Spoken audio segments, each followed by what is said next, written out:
اللعيبه اللي لازم تمشي من النادي الاهلي الموسم ده واللعيبه اللي لازم تستمر، وفي واحد في اللي هيستمروا هيبقى مفاجاه بالنسبه لك. اول واحد بنسبه كبيره يحيى عطيه الله، بغض النظر عن السبب لان هو سبب مبهم يعتبر، بس الراجل خلال الفتره اللي كان موجود فيها طبعا لو جيت قارنته بعلي معلول مش هيكسب المقارنه، فيحيى عطيه الله مش هيكمل معانا. عمر كمال عبد الواحد، عمر كمال كنا متوسمين فيه كتير قوي، ولكن الراجل لم يرتقي بصراحه نهائيا، وحتى لو ارتقى فهنتكلم في جانب هجومي شويه، وطبعا هجوميا هو ما ينفعش يكمل لان انت عندك عتاوله قدام. خالد عبد الفتاح، انا بصراحه مش عارف الراجل ده اتظلم ولا ما اتظلمش، بس بصراحه هو ما اقنعنيش انا كعبد الرحمن، فانا بالنسبه لي خالد عبد الفتاح لازم يمشي. اكتر واحد لازم يمشي من النادي الاهلي وبجد واخد مكان اجنبي على الفاضي وهو اشرف داري، لا يرتقي لانه يكون مدافع واخد مكان اجنبي في النادي الاهلي، لو مدافع مصري يمشي برضه. واخيرا حسين الشحات، اللي اعتقد بنسبه كبيره جدا هيمشي، لان الراجل اصلا كان ليه تصريح قبل كاس العالم فيما معناه انه خلاص يعني تعب من الضغط الجماهيري،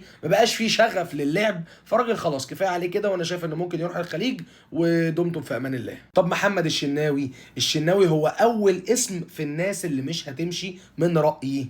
طب ليه يا عم الشناوي مش هيمشي؟ ده مطهقنا ومطلع عين ابونا. بص، مهما حصل محمد الشناوي عنده لقطات كده وعنده ظروف ساعات بيبقى متالق فيها قوي، ويعني لسه ده من قريب ماتش انتر ميامي. ثانيا ده كابتن من كباتن النادي الاهلي والمفروض ان هو يكمل بغض النظر عن موضوع اداؤه او لا، اكيد في وقت من الاوقات شوبير هيركب عليه، ولكن حاليا محمد الشناوي صعب قوي انه يمشي. سيم اخويا سيم محمد هاني. محمد هاني ما ينفعش تحت اي ظرف من الظروف انه يمشي، لانه ابن من ابناء النادي الاهلي، مش بقول لك ان ده هيفيدنا فنيا، ولكن هاني يفضل موجود لان انت مش هتلاقي باك يمين محلي قوي، اعتقد مفيش تقريبا يعني.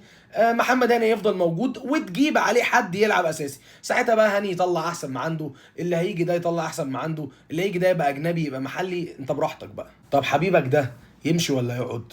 بص رأيي انا يقعد لسبب، قفشه هو اخر صانع لعب موجود حاليا في الجيل ده، مفيش صناع لعب موجودين، مفيش حد اصلا بقى بيلعب برقم 10. المهم ان محمد مجدي قفشه ممكن يكمل، على سبيل ان انت عندك بن رمضان وعندك امام عاشور، تمام الراجل ده مش هيبقى اساسي، يبقى موجود على الدكه، الا بقى لو هو مش عايز يبقى دكه خلاص يمشي مفيش مشكله. واخيرا وسام ابو علي الفدائي، مش هينفع نفرط فيه.